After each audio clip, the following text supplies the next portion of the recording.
ഒരു പക്ഷേ ഞാൻ ആദ്യമായിട്ടായി ഒരു ഇന്റർവ്യൂ പറയുന്നത് തന്നെ.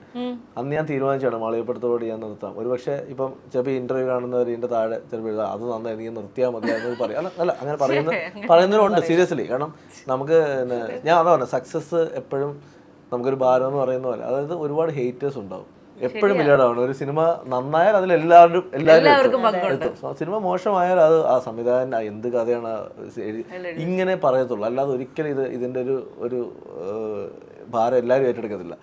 അപ്പം ആ സമയത്ത് മാളി പറഞ്ഞതിന് ശേഷം എനിക്ക് സൗന്ദര്യരാജന്റെ ഓഫർ വരുന്നു, തമിഴ് വലിയ പടം വരുന്നു, ഹിന്ദിയിൽ നിന്ന് ഏറ്റവും വലിയൊരു പ്രൊജക്റ്റ് വരുന്നു, മലയാളത്തിൽ നിന്ന് ഒരു ഓഫർ. പക്ഷെ എനിക്ക് എഴുതാൻ പറ്റുന്നില്ല.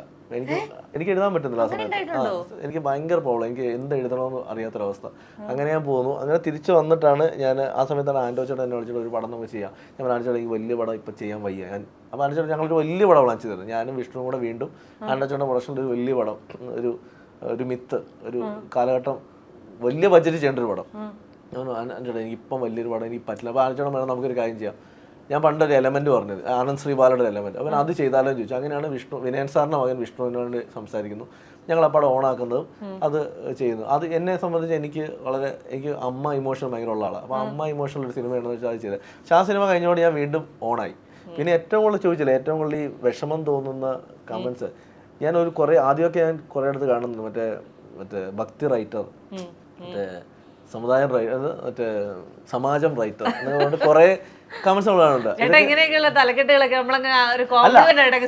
ആദ്യമൊക്കെ കാണുമ്പോൾ ഇത് ഭയങ്കരമായിട്ട് ഞാൻ അയ്യോ ഇതെന്താ ഇങ്ങനെയെന്ന് പറഞ്ഞിട്ടുണ്ട്.